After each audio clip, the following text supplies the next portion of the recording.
Madame, monsieur, bonsoir. Nous voilà donc à nouveau de retour sur Télé Africa dans le cadre de votre émission Débat des idées et des actes consacrés à l'élection présidentielle du 27 août prochain. Ce sera dans 11 jours que les Gabonais vont se rendre donc aux urnes pour élire le prochain président de la République. Pour l'heure, les différents états-majors des partis politiques, des candidats engagés dans cette bataille électorale sont en rang serré, en ordre de bataille pour bien sûr donner de la voix et vendre les différentes offres politique aux électeurs. Une actualité qui s'est accélérée aujourd'hui avec l'annonce du ralliement de deux candidats déclarés à cette élection présidentielle, le ralliement de Guy Nzobandama et Casimir Oyemba à la candidature de Jean Ping. L'annonce a été faite cet après-midi dans le 2e arrondissement de la commune de Libreville, plus précisément en Kembe, où des milliers de personnes sont venues, des partisans de Jean Ping et de certains leaders donc, de cette opposition pour évoquer l'impact de ce ralliement de Jean Ping, d'Oyemba à la candidature de Jean Ping, pour savoir quelles sont les conséquences dans la grande famille de l'opposition et quelle pourrait être la réaction du parti au pouvoir et son candidat Ali Bongo Ondimba engagé dans cette course électorale. Je reçois sur le plateau Michel Philippe Zé, journaliste, analyste politique. Pascal Onkoulou est encore là, président du Bloc démocratique populaire, et bien sûr la présence du chargé de la communication de Démocratie Nouvelle et l'une des formations politiques qui soutient Jean Ping, Jonathan Ntuntum Ngom, désigné comme étant l'un des porte-parole de Jean Ping pour cette élection présidentielle. Monsieur, bonsoir. Bonsoir. Merci d'être là à nouveau pour que nous décortiquions cette actualité. Michel Philippe Zé, ça a été annoncé à grand coup de pompe par les partisans de Jean Ping, ce ralliement de Guy Nzobandama, de Casimir Oyemba à la candidature de Jean Ping. Est-ce que vous pouvez comprendre cet optimisme dans lequel baignent aujourd'hui ces partisans de Jean Ping? Mais évidemment que ce ralliement des deux autres candidats considérés comme l'un des les deux ou les trois poids lourds de cette opposition gabonaise, à coup sûr, va impacter sur le reste de la campagne. Et ça va au moins apporter du tonus un peu dans le cadre de la mobilisation des militants quant à cette candidature de Jean Ping qui, véritablement aujourd'hui, va peser au sein de l'opinion nationale. Mais il y a des questions qui également, ce ralliement soulève, que nous aborderons certainement au cours de ce débat. Je veux dire que ça a été quand même quelque chose, même si c'était attendu, et que ça a été recherché pendant très longtemps. Souvenez-vous, depuis le mois d'avril, et bien avant cela, l'année dernière, quand il s'agit de mettre en place un front commun de l'opposition dans la perspective de cette élection, je crois que l'opposition recherchait justement cette unité. Mais ce n'est pas la candidature unique de l'opposition. C'est une candidature de consensus d'une partie de l'opposition, d'une partie significative de l'opposition, il faut le dire. Et Jonathan Toutoum, alors est-ce qu'il y a eu un abus de langage de la part de certains partisans de l'opposition? On a vu que les réseaux sociaux notamment ont été abreuvés par l'annonce de ce que le choix devait se porter sur un candidat unique de l'opposition. On sait que c'est très tard dans la nuit, qu'à 3 h du matin, que les leaders de l'opposition ont fini par accoucher ce consensus qui s'est fait autour de Jean Ping. Alors, candidature unique ou ralliement de Ping Oyemba à Jean Ping? Bien, merci de m'inviter, comme d'habitude, pour parler de certaines questions de la vie de notre nation. Bon, effectivement, je dois d'abord faire une observation, c'est que je ne comprends pas la démarche qui est celle de certaines chaînes de télévision, que pour un événement qui se passe à moins de 10 km, l'événement en lui-même n'est pas couvert, mais c'est après l'événement qu'on nous appelle pour faire des analyses, pour dégager des commentaires. Je trouve cette démarche-là un peu abracadabrantesque. Je peux vous rassurer que Télé Africa était sur les lieux. Vous pouvez être rassuré. Oui. Bon, okay. Donc, maintenant, candidature unique de l'opposition ou candidature consensuelle, c'est selon. Candidature consensuelle, si effectivement nous devons considérer tous les candidats de l'opposition aujourd'hui et qu'il n'y a que 3 qui s'entendent, on peut donc parler d'une candidature consensuelle. Maintenant, candidature unique pour ceux qui ont considéré que cette élection, et comme Michel Philippe l'a dit, a enregistré des candidats de poids. notamment du côté de l'opposition, principalement, je pense que les partisans ou une certaine opinion considèrent que les véritables candidats, entre griffes, ce sont Jean Ping, Casimir Oyemba et Guy Zuba Ndama. Bon, le reste, on peut parfois donner une certaine catégorisation. Vous les prenez pour du menu fretin, c'est ça? Non, non, non, je ne peux pas dire ça. Lorsque un compatriote prend la responsabilité de se soumettre au verdict des suffrages des compatriotes, il est quelqu'un à respecter. Mais en même temps, il faut aussi se dire qu'il y a des candidats qui pouvaient à peine prendre le taxi pour se rendre d'un lieu à un autre.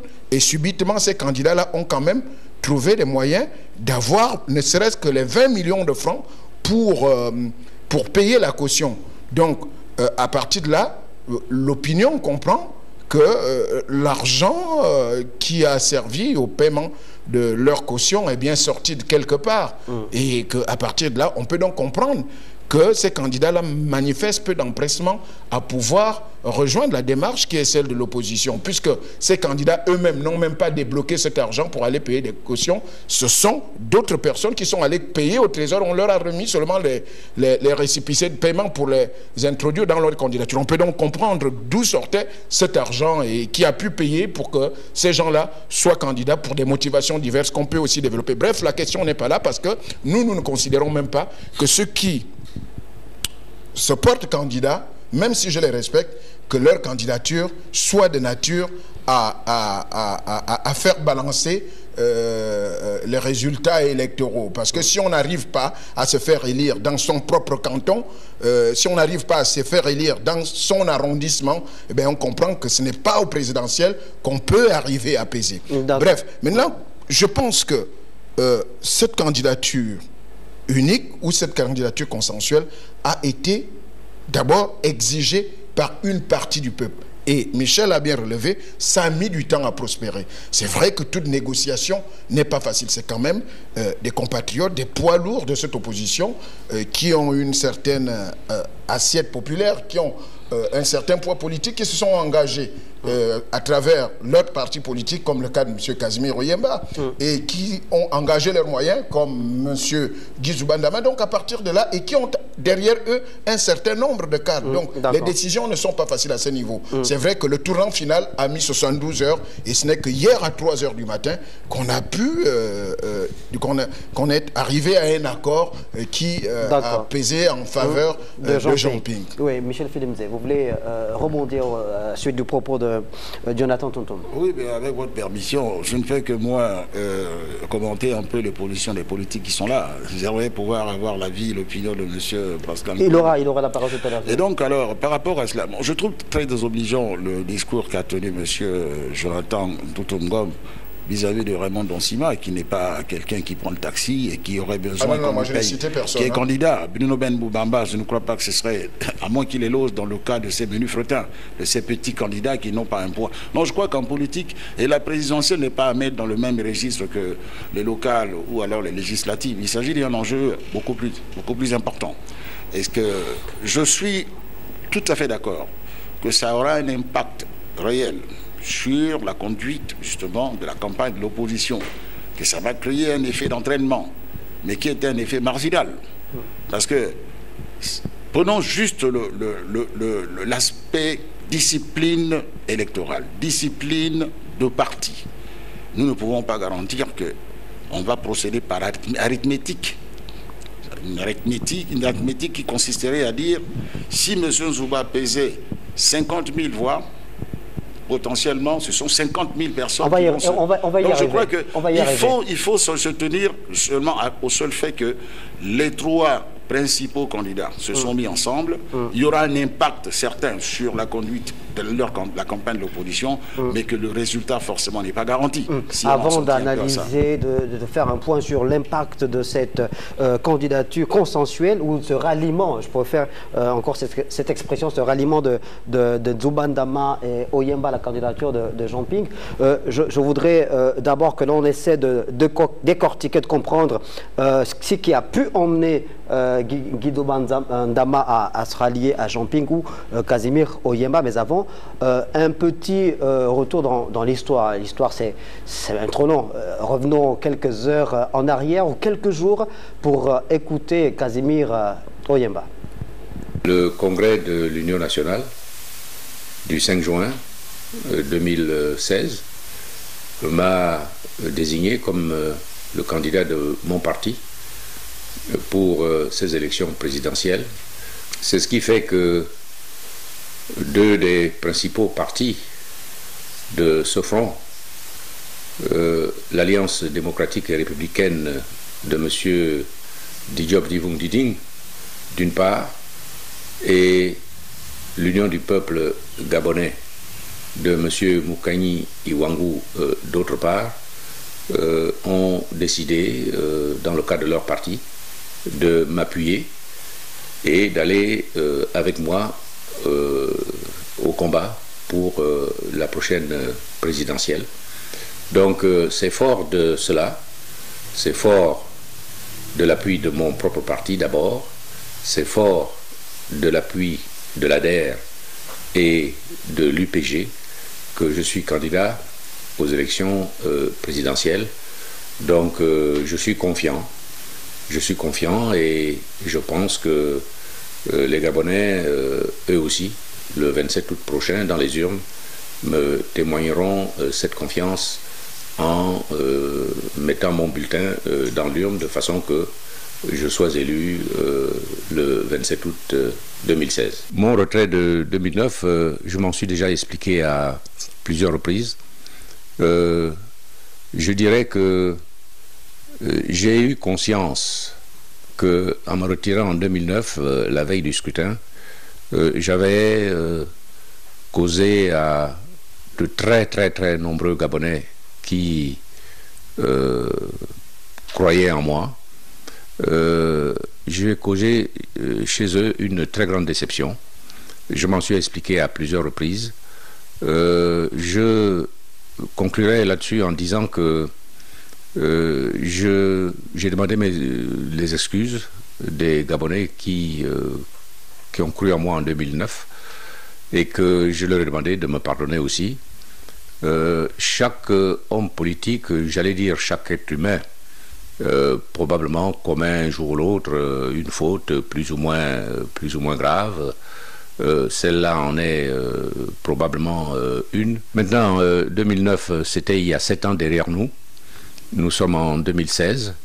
Le Gabon est là, toujours, devant nous. Donc, j'invite tous les Gabonais.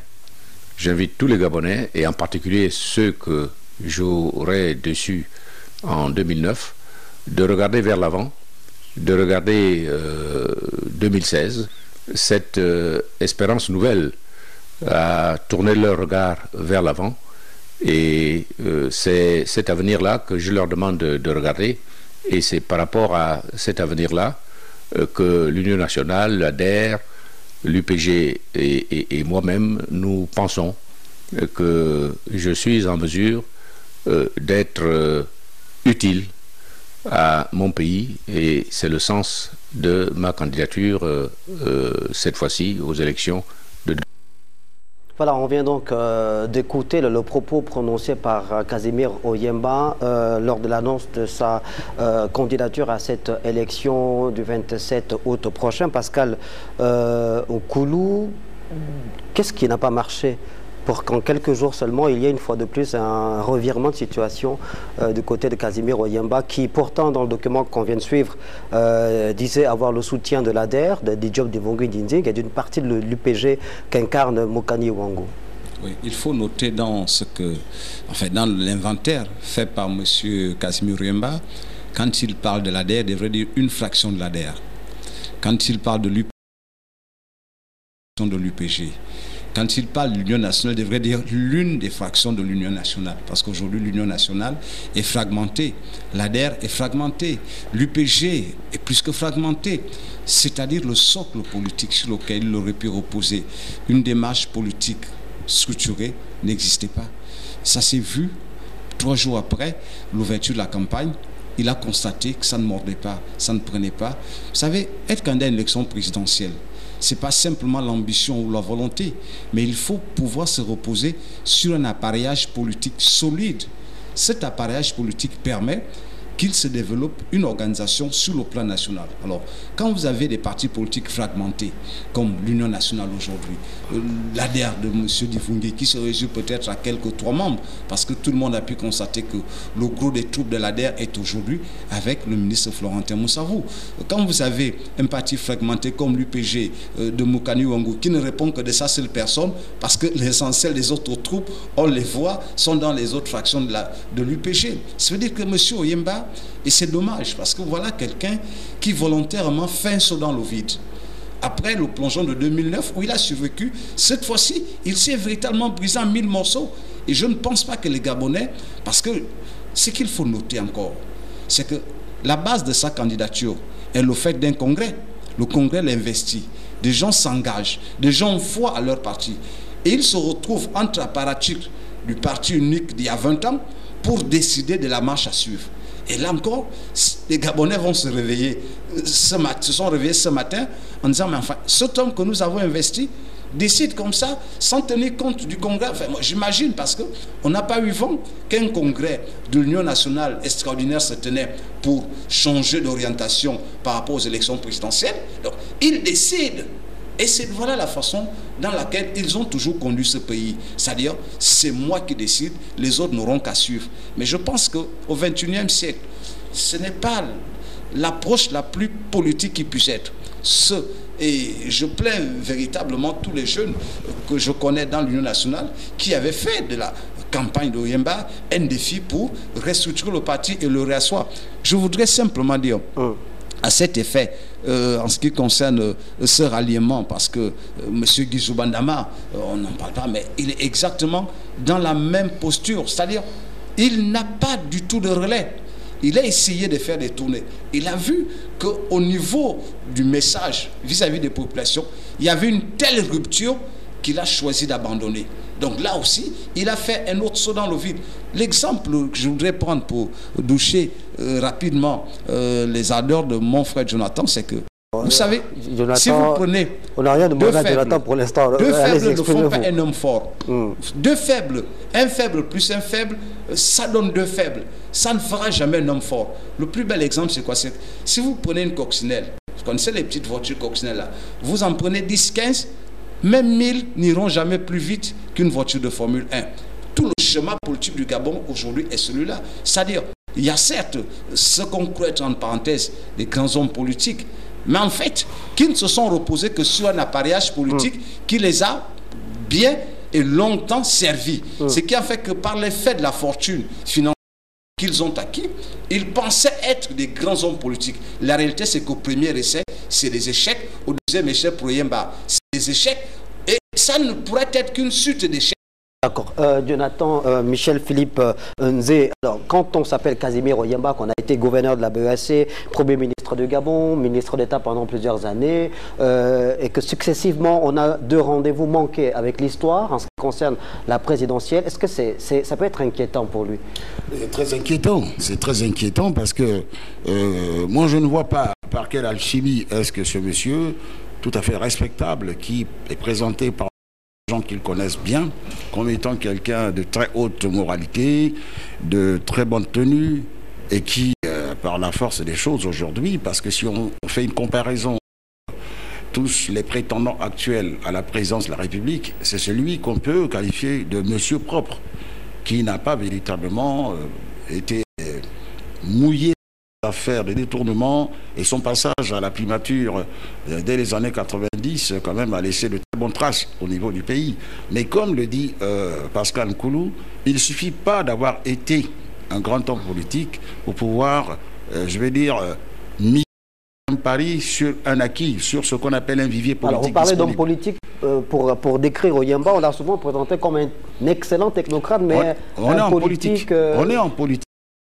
Ce n'est pas de la technocratie aujourd'hui. Aujourd'hui, on fait de la politique. Est-ce que justement, c'est pas ça le problème d'Oyemba, justement, d'être un très bon technocrate, mais finalement, sur le plan politique, qui n'a jamais eu peut-être les...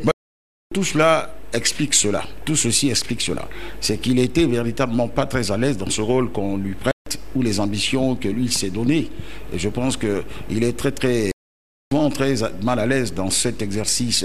Il suffit de le voir dans le cadre des meetings, des rencontres avec les populations, les gens d'échange ouverts avec les populations.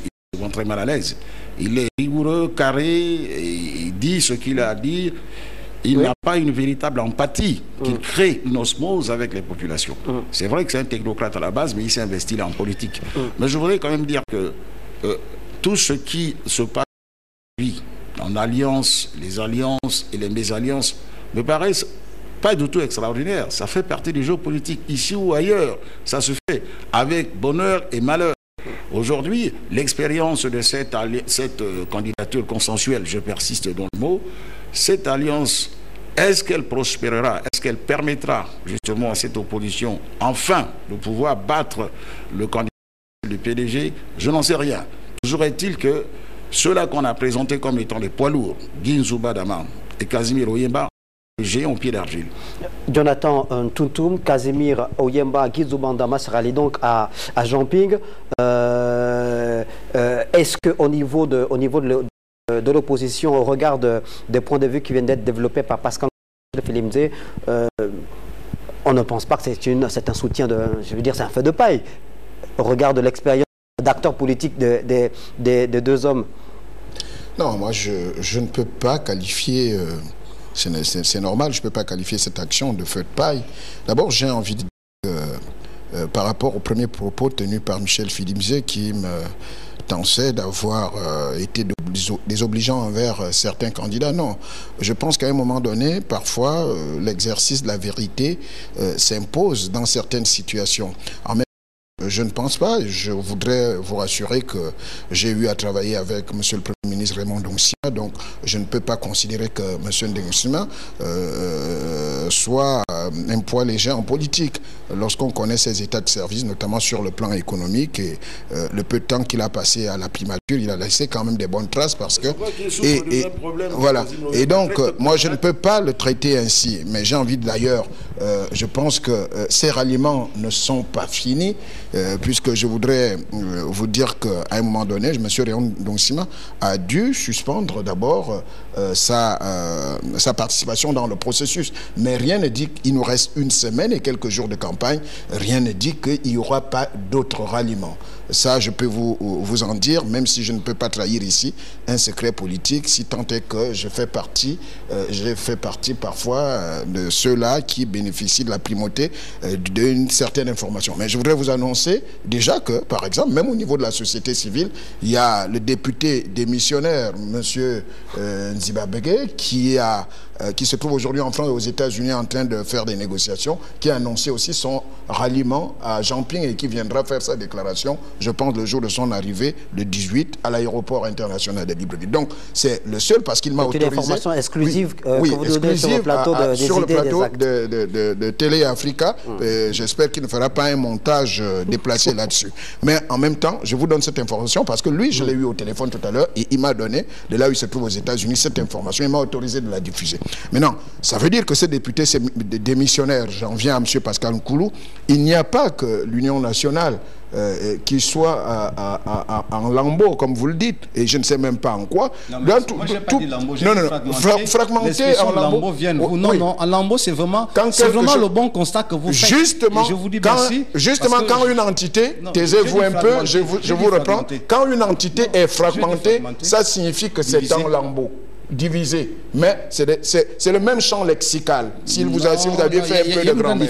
Bon, donc ça veut dire que je ne connais pas un parti qui n'est connu des départs et des arrivées. Si vous voulez parler de fragmentation, mais aucun parti n'a subi la fragmentation que le PDG a subi ces 2 dernières années, M. Nkoulou. Vous qui soutenez le PDG, et vous voulez parler de congrès comme M. Oyemba qui a bénéficié, qui a été investi par un congrès, ne l'a pas organisé. M. Nkoulou, vous-même, vous êtes responsable d'un parti politique. Vous n'avez, laissez-moi parler, vous n'avez jamais organisé un congrès. Monsieur Nkoulou, oui, vous n'avez jamais, Monsieur Nkoulou, je ne reste pas ma parole.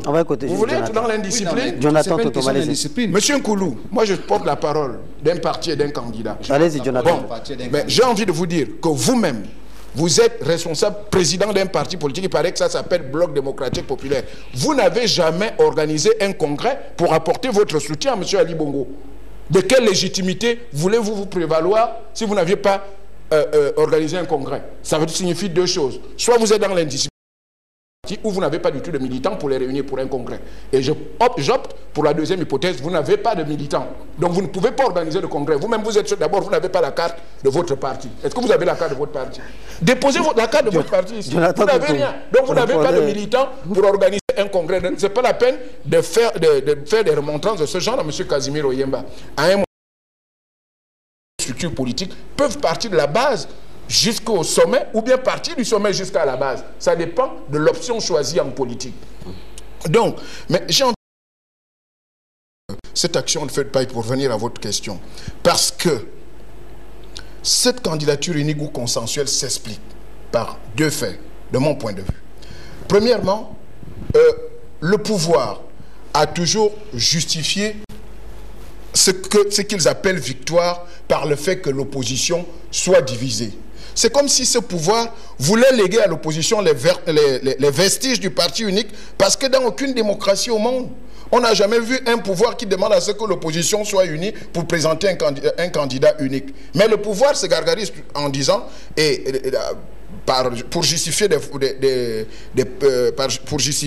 ses éventuelles victoires, en disant oui, mais je ne peux que gagner parce que l'opposition est divisée. Cette opposition est divisée, je ne peux que gagner.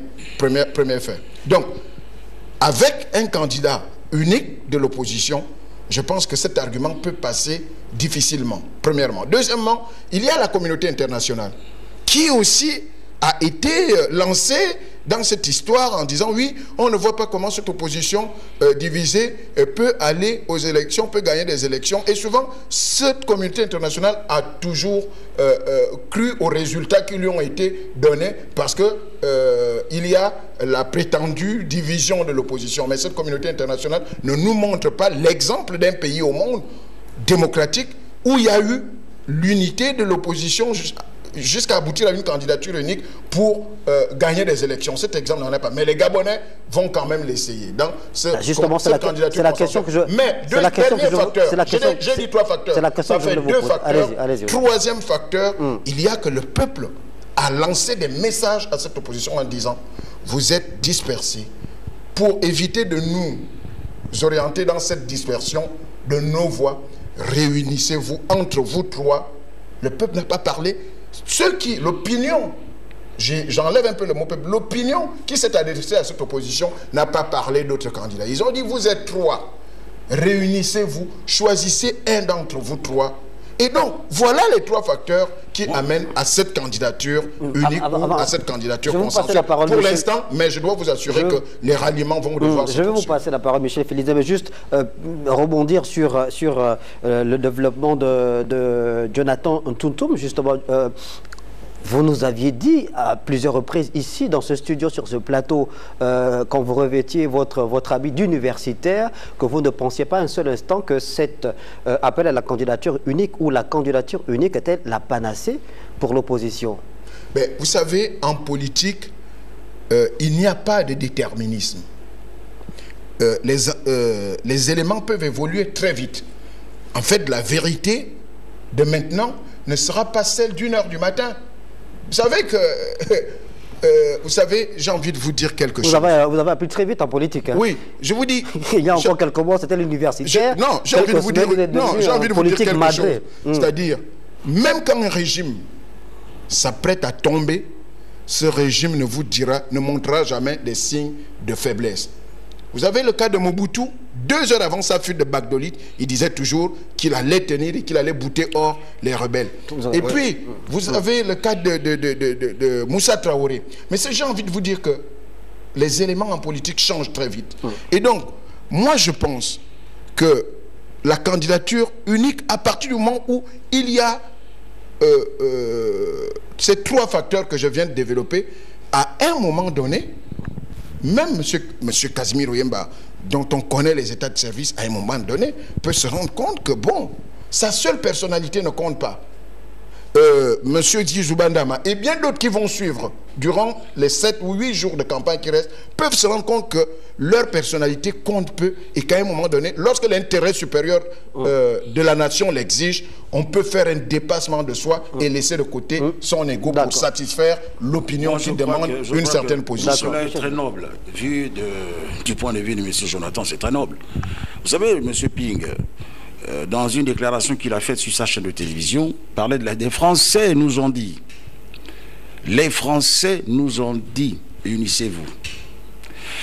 Concomitance de tout au hasard, au Cameroun s'est tenue tout récemment une réunion composée de certains hommes d'affaires opérant en Afrique, conduite par M. Robert Bourgi. La question de l'unité de la candidature unique de l'opposition au Gabon a été à l'ordre du jour. Alors quand on nous parle des Français nous ont dit, quelle France? L'Élysée ou bien la bande à Bourgi? Parce que, non, vous avez longuement parlé. La question qui se pose aujourd'hui, c'est à quel prix est-ce que le Gabon est vendu? Où est-ce qu'on en est rendu? On est rendu aujourd'hui dans cette alliance qui se constitue. On nous dit c'est par le bon sens, le peuple nous a dit. C'est la face cachée en politique. Il y a ce qu'on montre, il y a ce qui est en bas. Je vous assure que, au jour d'aujourd'hui, des questions doivent être soulevées sur cette alliance-là. Quand le président Ping, quand M. Jean Ping dit les Français nous ont dit, et le peuple sollicite, je voudrais qu'il définisse aux Gabonais qui sont ses compatriotes, qui sont en droit de lui demander. Il est candidat à l'élection présidentielle. Cette alliance est faite sur quelle base, quelle négociation? Il y a eu des mauvaises langues qui parlent de compensation financière. Moi, je suis beaucoup plus plutôt de ceux qui croient qu'il y a une alliance objective entre la vieille France, France-Afrique, et l'opposition. Bourgi va régler son compte à Ali Bongo Ondimba à travers justement cette élection du 27 août. Et il n'y a aucun secret, il n'y a aucun secret aujourd'hui qu'il y a une collusion objective, pas avérée, pas démontrable, entre la vieille France-Afrique, incarnée par Robert Bourgi, celle de Jacques Faucard, incarnée par Robert Bourgi, certains forestiers français qui se considèrent comme spoliés à l'époque ici par la nouvelle politique sur la réforme du secteur du bois au Gabon, et beaucoup de gros intérêts privés. Je ne parle pas de la France officielle, de cette France qui agissent en Afrique, qui aujourd'hui n'a pas digéré justement les 7 années d'Ali Bongo Ondimba qui s'est traduit par une catastrophe, ce qu'ils appellent une catastrophe au niveau économique.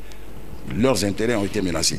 Mais sans pour autant préjuger de ce que ça peut, je veux dire, de tout ce qui a été dit, ce qui a pu être fait, qui a motivé les uns des autres dans le cas de cette alliance.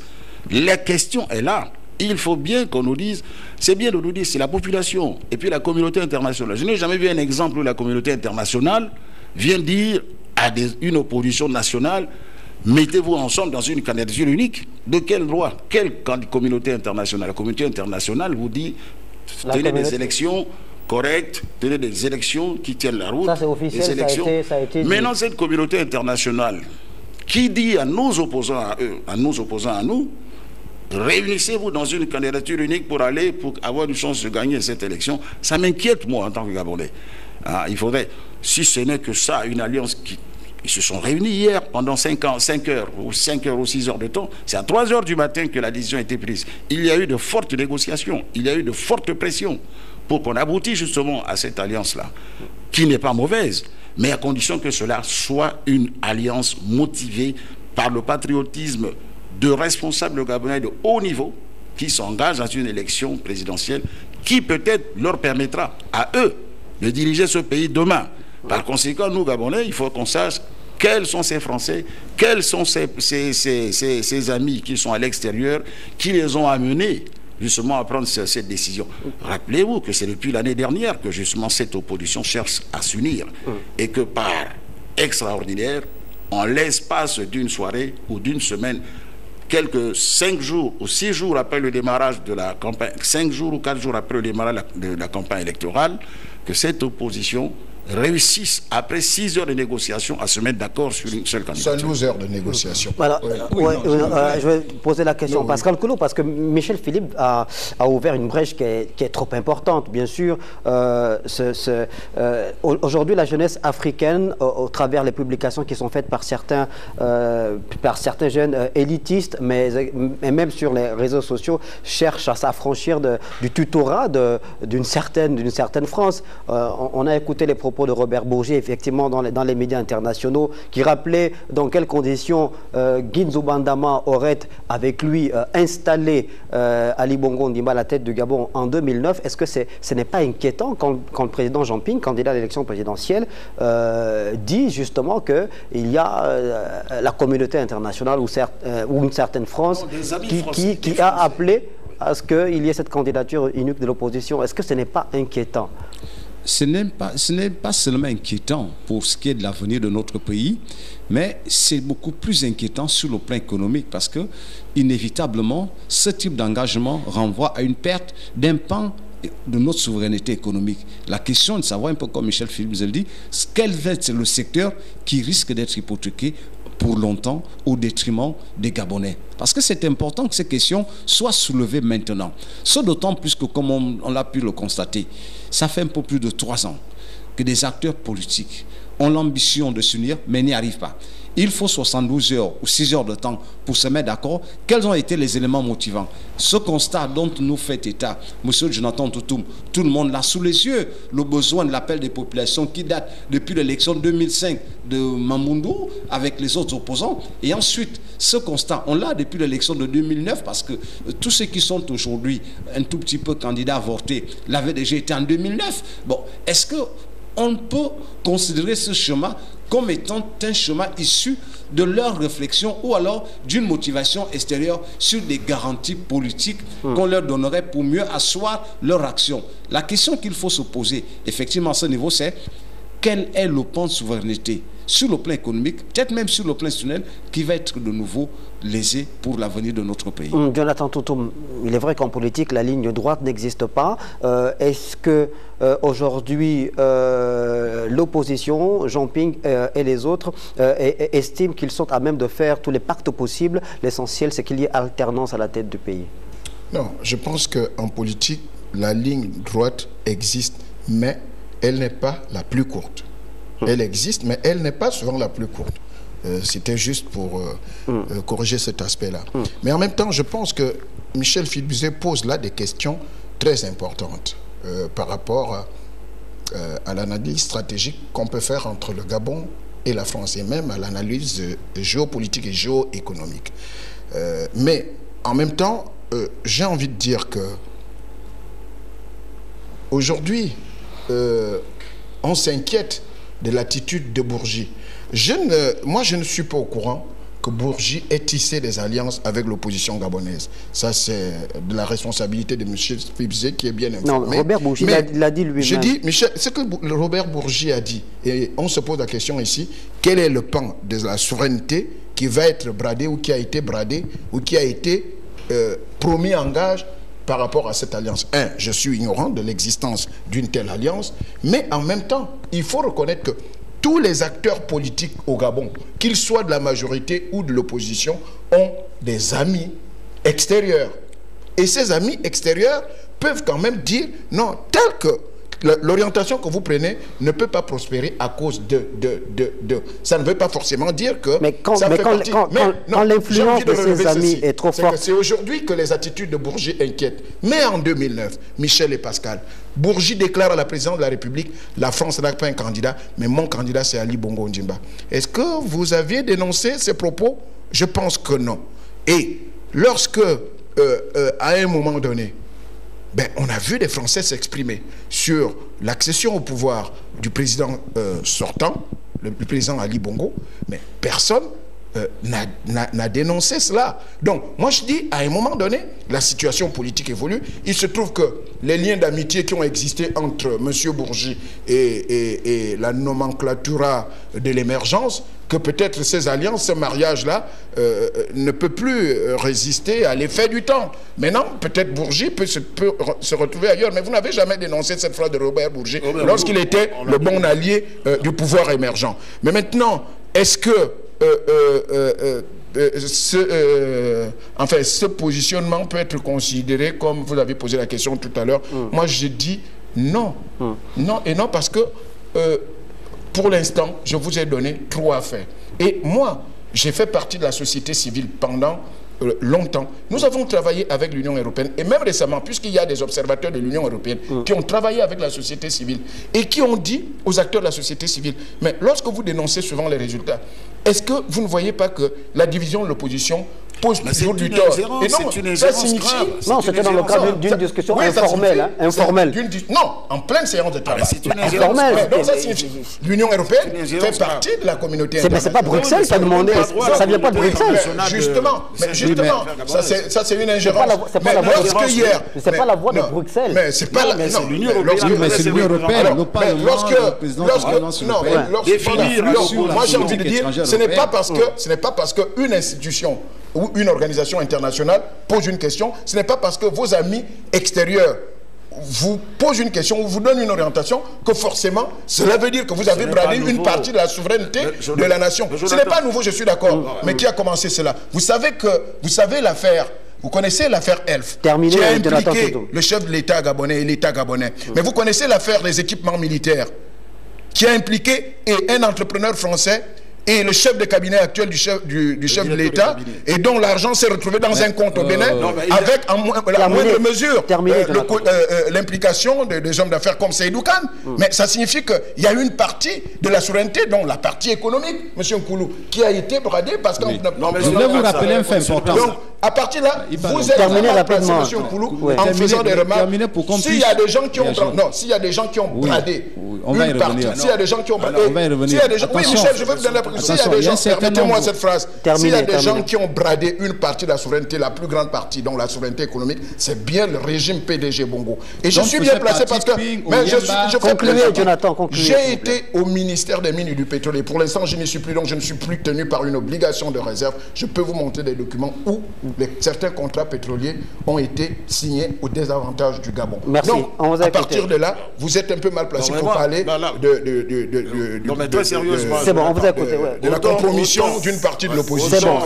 Je ne pense pas. Autant sur les raisons politiques que vous avez données tout à l'heure, à l'entame de notre discussion. Justifiez-moi d'abord la position de Bourgi en 2009, avant de s'en prendre à sa position actuelle. Vous dites que c'est votre avis. Maintenant, si votre mariage ne fonctionne plus, c'est votre problème. Moi, je ne pense pas qu'il soit l'ami des opposants gabonais. Moi, je refuse.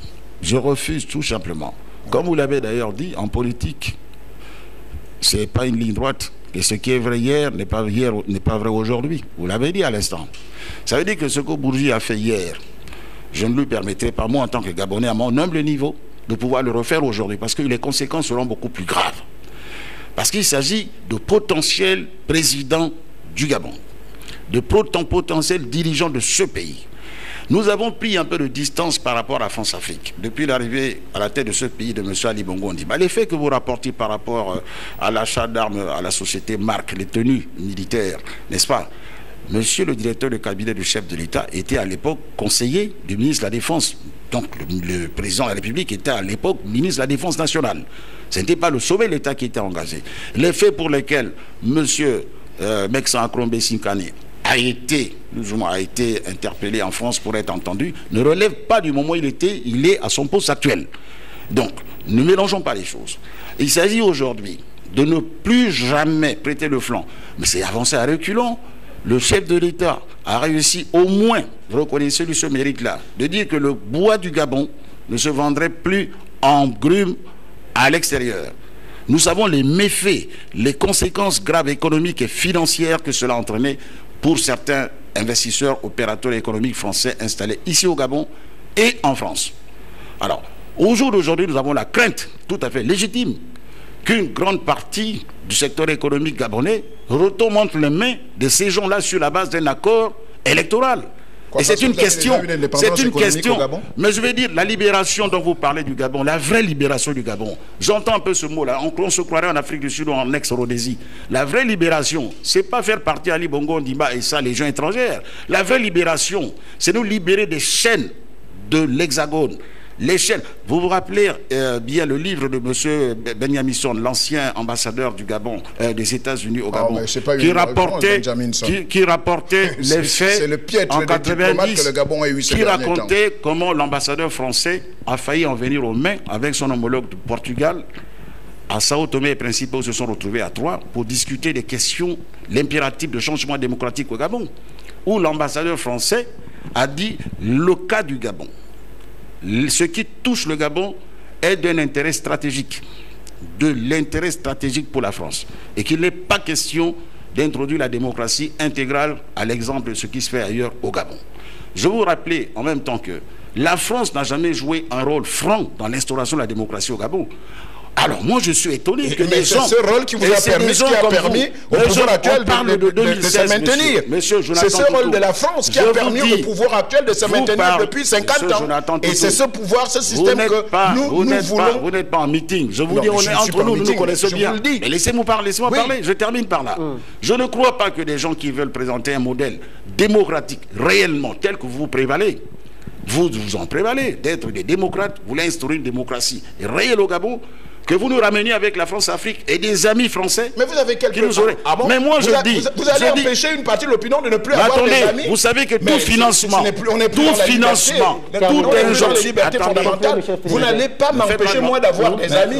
Vous n'allez pas faire le choix de mes amis. Monsieur Michel, vous savez bien qu'à ce niveau où on en est aujourd'hui, à ce niveau où on en est aujourd'hui, c'est pas pour rien que dans certains pays... C'est vous, c'est le pouvoir que vous défendez qui a mis le pays à ce niveau. D'accord, allez-y. Concluez, monsieur. Au niveau où on en est aujourd'hui, oui, à ce niveau de responsabilité, à cause du pouvoir actuel, écoutez, ça ne vous avance pas de 50 ans. Je vous dis, au jour d'aujourd'hui, vous qui prévalez comme étant ce qu'on appelle les parangons de la démocratie. Pas moi, je n'étais pas là. Vous voulez instaurer une démocratie. Vous avez été militant au parti, moi je ne l'ai pas été. Non, moi je ne porte aucune responsabilité dans la gestion actuelle du pouvoir. On ne parle pas de vous. On ne parle pas de vous. Non, vous avez pactisé avec le diable pour arriver au pouvoir. Non. Et vous sacrifierez des libertés fondamentales de ce pays si tel est le cas. Moi, je vous dis, nous, Gabonais, besoin de savoir de M. P et de M. Guy Zoubadama et de M. Casimir Oyemba ainsi que de M. Biboto, la réalité de ces négociations. Qui a été... Parce que vous savez bien, quand on nous parle d'ingérence, dans d'autres pays, en matière électorale, il est interdit d'obtenir des fonds. M. Sarkozy en fait les frais aujourd'hui, comme dans d'autres pays, d'obtenir des moyens, des aides de l'extérieur, encore moins des injonctions qui viennent de l'extérieur. Je suis étonné que cette unité, que l'opposition cherche depuis des années à obtenir dans le cadre d'une candidature unique, qu'elle se soit faite à 72 heures, et comme par hasard, au lendemain d'une réunion... J'ai l'impression que cette candidature vous inquiète. Mais pas du tout. Oui, moi, j'observe cela. Que cette candidature vous inquiète. Cette unité se fasse une semaine presque après la tenue d'une réunion d'hommes d'affaires exerçant en Afrique, conduite par M. Robert Bourgi. J'aurais même souhaité qu'elle s'était 48 heures avant. Et la question de la candidature unique. On vous a assez entendu parler. Je passer la parole à Pascal Nkoulou. Ce qui m'effraie dans tout ça, c'est la légèreté avec laquelle M. Jonathan Toutoum considère un tout petit peu l'immixtion dans un débat national des partis étrangères. C'est véritablement inquiétant. Non, revenons. Oui, c'est un aspect important. Tu ne t'es pas inquiété, tu ne t'es pas effrayé. Je note simplement que... Pourquoi tu ne t'es pas effrayé en 2009? Monsieur Jonathan, on n'est pas sur une place de... Vous ne le ramenez plus alors. On n'est pas sur une place de... C'est important de souligner ces aspects. Monsieur Pierre Payard, monsieur Robert Bourgi. C'est important de souligner ces aspects. Pourquoi? Parce que si vous notez l'évolution dans le magistrat d'Ali Bongo Ondimba, vous constaterez deux grands faits. Le premier, c'est que de 2009 à 2010, jusqu'en 2012, tout semble être parfait. La première rupture forte avec la France, c'est lorsque la visite du président Sarkozy, quand Ali Bongo lui dit « Il est temps peut-être qu'on revise un certain nombre de nos accords. Parce que nous ne pouvons pas véritablement décoller avec ce que nous avons là comme plan de charte. » Pascal le dit. Nkolo. Revenons. Deuxième élément, c'est la mesure prise sur le bois. D'accord. Revenons. La deuxième mesure sur le bois. La troisième, ça a été l'audit sur le pétrole. Parce qu'il y a des éléments importants de souveraineté. On ne peut pas les survoler comme ça. L'audit sur le pétrole a été un élément déclencheur parce que c'est à la suite de cette décision du gouvernement gabonais de dire, nous vendons le pétrole, il est normal que nous en maîtrisions. Comment est-ce que... Vous avez la quantité... cet audit? Attends, cet audit, mais ça a donné l'objet à quoi? Ça a donné l'objet à ce que le chef de l'État soit mis sur la place publique, sur tous les aspects. Et quelques temps après, moi je toujours considère que le hasard est une intention qui s'annonce. On a vu M. Péan rentrer dans le jeu avec tous ses brûlots et également toute la France-Afrique, notamment M. Bourget, qui s'est livré à des déclarations en disant « Je ne retrouve plus d'Omar Bongo chez Ali ». Pourquoi? Parce qu'Ali a dit, et il a pris une position courageuse, c'est-à-dire il faut aujourd'hui que l'on considère le Gabon. Et je crois que même dans le discours de ce soir, le président de la République l'a reçu en disant que notre indépendance doit être également une indépendance économique. Donc nous célébrons une indépendance, on va dire, de fait, mais il faut que cette indépendance soit économique. Or, quand j'écoute le relâchement avec lequel, s'il vous plaît, monsieur Ntoutou, Monsieur Ntoutou, quand j'écoute le relâchement avec lequel Monsieur Ntoutou aborde cette question, j'ai l'impression que c'est effectivement cela qui a constitué l'élément déclencheur de cette alliance. Et tout le monde peut se souvenir que, comme un peu comme Michel Filmzel a dit, cette déclaration faite par tous les candidats de l'opposition, les uns se prévalant comme étant le candidat de la France. Non, ce dont les Gabonais ont besoin, c'est d'un candidat qui prend en compte les aspirations véritables et fondamentales des Gabonais. Il nous reste moins de 10 minutes. Je vais poser la question à Jonathan Tuntum. Casimiro Yemba, Guizo Bandama se sont donc ralliés à Jean Ping. Vous nous annoncez peut-être qu'il y aura d'autres ralliements à la candidature. Il n'est pas impossible que d'autres ralliements suivent d'ici avant la campagne. Et d'ailleurs, le code électoral autorise à un candidat à l'élection présidentielle de se retirer, la possibilité de se retirer 48 heures avant. Donc 2 jours avant. Donc, vous voyez que le ralliement en Baobam en 2009 s'est fait 48 heures avant. Donc, ce n'est pas interdit. Mais je vous dis... Est-ce que vous considérez aujourd'hui, au niveau de l'opposition, que ce ralliement de Casimiro Yemba, de Guinzo Bandama, pardon, à la candidature de Jean Ping peut apporter sur le terrain quelque chose d'important à Jean Ping, tant était que Jean Ping et Guizo Bandama, pardon, et Casimiro Yemba nous donnent l'impression d'être des généraux qui n'ont pas de troupes. C'est vous qui le dites, qu'ils se donnent des... Oui, si c'est la réalité, vous-même vous avez échoué à plusieurs reprises au 6e arrondissement, donc vous n'avez pas de troupes, et vous n'avez jamais... La différence est de taille. Casimiro Yemba a fait 2 échecs. Donc M. Nkoulou, à ce niveau, vous n'avez de leçons à donner à aucun acteur politique. Moi, je ne considère pas que M. Yemba, M. Guizo Bandama et M. Ping soient des généraux sans troupes. Non, je parle de Yemba et de Guizo Bandama. Non, mais je pense que Yemba dispose quand même d'un appareil politique, d'un parti politique, même si moi je ne considère pas comme M. Nkoulou que parce qu'on n'a pas d'appareil politique qu'on ne peut pas gagner une élection. Je lui ai donné ici, je lui ai administré des exemples, que Amadou Toumani Touré avait gagné l'élection en 2002 au Mali, était assis sur la démarche d'une alliance politique formelle qui était une opposée sur la candidature. Il a gagné une élection présidentielle. Amadou Toumani Touré avait une machine politique.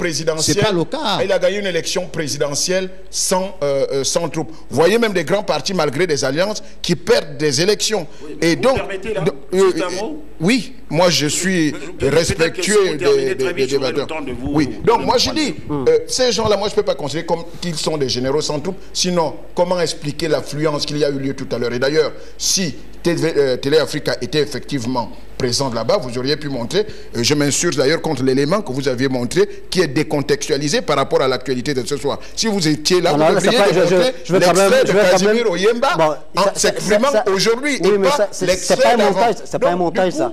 Là, on est d'accord, ce n'est pas un montage. Non, je dis ce n'est pas un montage, mais je dis cet élément est décontextualisé. Oui, mais en tant que journaliste, on a également le devoir de revisiter l'histoire pour rendre plausible une situation. On peut revisiter l'histoire pour rendre plausible. Vous ne connaissez rien le journalisme. Vous avez pris un carrefour populaire de Libreville dans une place marchande et vous estimez que c'est populaire. Mais attendez, vous bloquez un carrefour marchand avec plein de 3000 commerçants qui viennent vous regarder comme des curieux. Soyons sérieux.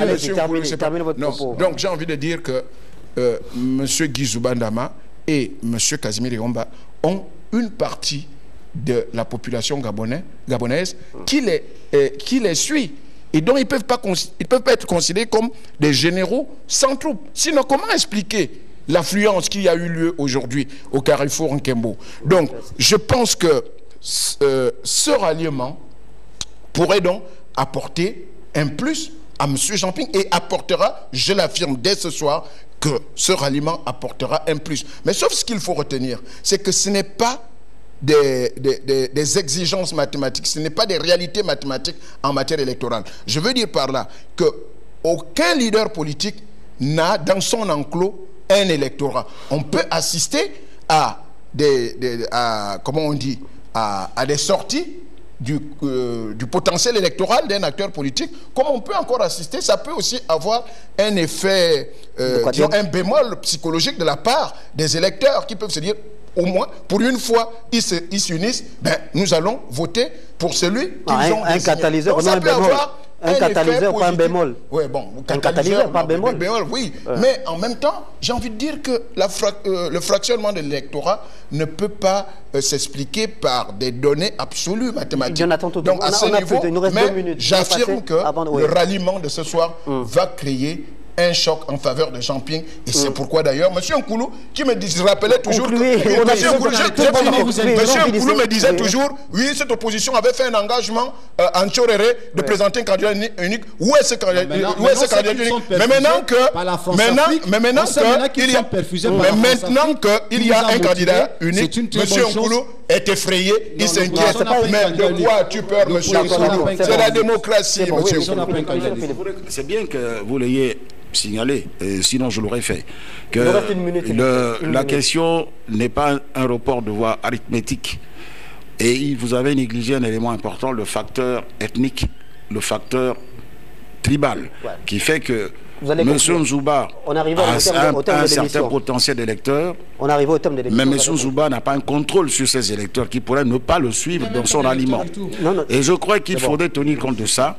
Mais aussi, en plus, je crois qu'il est bon de faire preuve d'un peu de modération dans l'enthousiasme que j'ai noté un peu sur les réseaux sociaux, à croire que M. Jean-Ping a déjà gagné l'élection. Je crois qu'il faudrait, vous qui êtes dans le directoire, ressaisissez-vous, remettez-vous au travail. Mais ma question demeure. Dites-nous sur quoi vous vous êtes mis d'accord pour conclure cette alliance, notamment sur cette phrase prononcée par M. Jean-Ping, les Français... Juste en 2 mots, l'intérêt supérieur de la nation. Vous ne racontez pas ça. Vous savez bien que les Gabonais resteront en l'intérêt supérieur de la nation, la volonté populaire.